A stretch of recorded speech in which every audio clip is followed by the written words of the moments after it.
Colonoscopy, thank you. I had that colonoscopy. After that guy got it. Yeah, he sure did. I'll tell you what, off the bat. I'll never forget going in there for the colonoscopy, and that guy said, he said, you know what? He said, have you ever had a double martini? And I said, well, no, I don't drink. You know, my daddy was a lay minister, and so, you know, I thought if you drank, you died. He said, well, this is going to be real good. I said, is it going to be like 2 or 3 Dr. Peppers? He said, yeah, that'll be what it's. He said, count to 10. I said, well, that's all I got out of there. But they found a couple of things. And it ended up, it wasn't anything. But it sure is good to know. So we got to do those tests. I know, I'm a guy too. Listen, there's not anybody hates that worse than I do. I don't care who you are. So let's just stop talking about it. Okay. Physical environment. We've got to kind of work out, new research says that if we can walk 3 days a week, a couple of miles or maybe a mile, not even at a fast pace maybe, we can add 7 years to our life if you're under 40. Of course, if you'll spend it in a nursing home, but still, you'll get 7 more years. Fun and recreation. We have to have fun and recreation. And you know, for a long time, I thought I was being selfish if I had fun. I don't know if you feel that way too. Now though, I live in Georgetown, and every once in a while, I'll go to the theater, you know, the City Lights Theater there in Georgetown, and it's like, you know, it's like me. And I'm only in there. I mean, the projector person now says, Mr. McGuire, are you ready? Yeah, let's go. Because, I mean, it's like a private screening, you know. The other day, I had a couple people from Sun City in there, though, and they sat down, and, I mean, it's just me and them. And the guy and the lady sat down there, and I said, hey, it's where I want to sit. And the lady just turned around and laughed, but he turned around, and I mean, he took his hat off, and he said, I don't appreciate that kind of humor. Of course, she didn't get it. So I just moved 2 rows back. Now we got to have this career life purpose. We got to have this big thing. I mean, what is the big thing? See, I think my career purpose is to make a difference in people's lives. My grandmother used to tell me on the farm. She said, you know, half the people on earth are here to help the other half. And I told her, I'll never forget this. I said, well, you know what? Why don't we just do away with that half that needs the help? You know, it was an eighth grader solution. And she looked at me and she said, because we're in that half. I said, okay, let's don't do away with it. Maybe they need some help. We got to have spiritual alignment. Research proven over and over and over again. MD Anderson just did a big study with cancer patients. The ones that had spiritual alignment lived even in terminal cancer cases. Some of the doctors said it's like a miracle. No, it is a miracle. So one of the things we need to do is kind of have a spiritual alignment. And then we got to have this romance and intimacy, which is really important. I just got divorced for the 2nd time. I'm not proud of that, but 27 years the first time, 10 years the 2nd time. I'm on Match.com, you know, finding women. That's weird, you know. Went to a place the other day, went to a restaurant. All my friends say, listen, tell her to meet you out front. If she's ugly, just drive on by. I said, I can't do that to somebody. That's not right. I walked in the other day to a place over here at La Madeleine, and this lady, well, I just don't even talk about it. But we got to have this romance and intimacy. You know, we got to know that somebody loves us deeply, even though in spite of our problems, in spite of us, you know, my problem is I try to save everybody, and that's not a good thing. You know, we got givers and takers, and so we got to kind of realize where are we and where are we not. So let's take a look at some more about your strategic plans. Where are you in your career? How'd you get there? Do you think it's an accident that you are where you are? And then what do you really want to do? How challenged are you at work? Just some thought. I mean, could a monkey do what you do? I mean, if they got trained well. You know what I'm saying?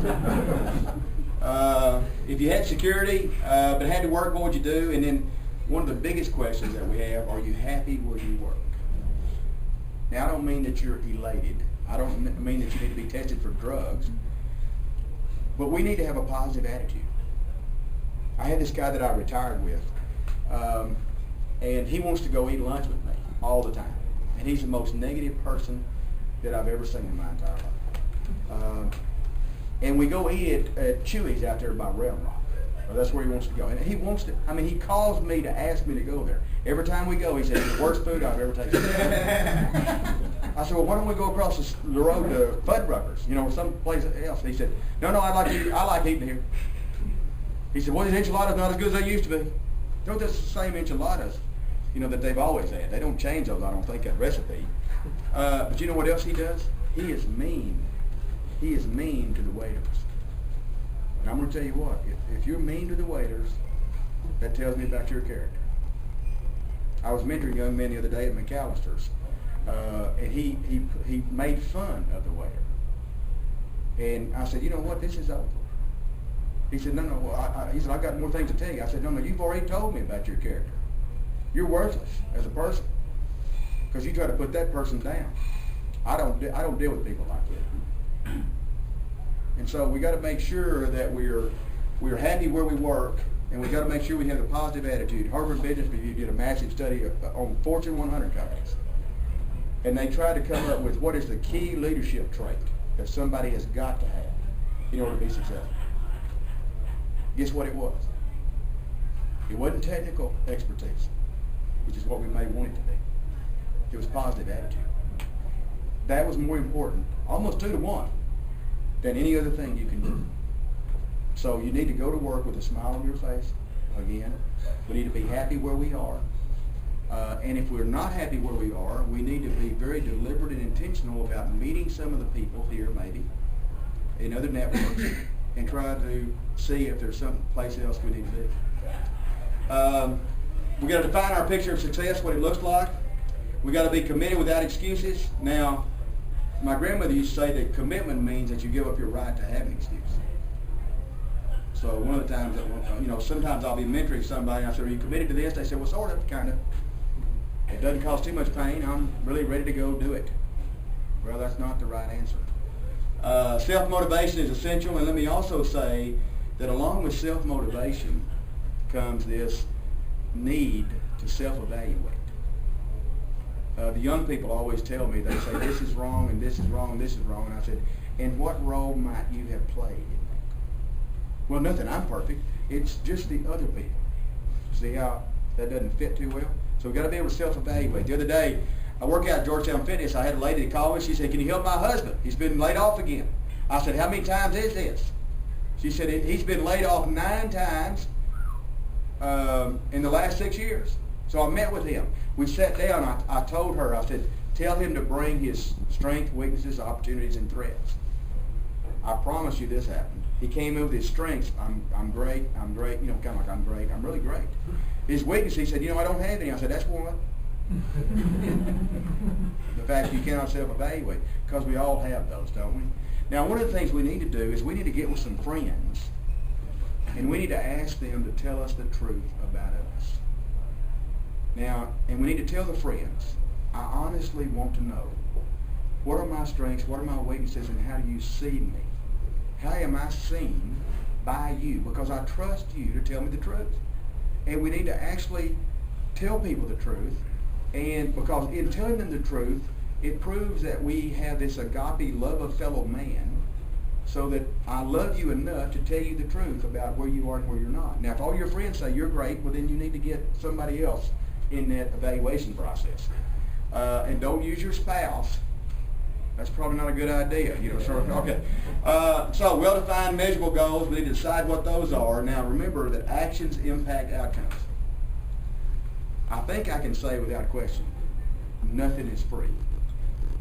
Nothing is free. I talk to people all the time, and they say, I was talking to a lady the other day about being a Baldrige examiner, and she said, when do I really know it? I said, probably about 5 or 6 years. She said, well, because I'm so smart, when could I really know it? I said, 5 or 6 years. She said, no. I mean, if I really applied myself, 5 or 6 years. Maybe 7 now, because you're 5. You know, she said, how do I get 7 years experience in 3? You see what I'm saying? So we got to think about, what do we want to do? Get people to come alongside of us that will say, you can do that, and I will help you. And there's people out there like that. Got setbacks are going to come.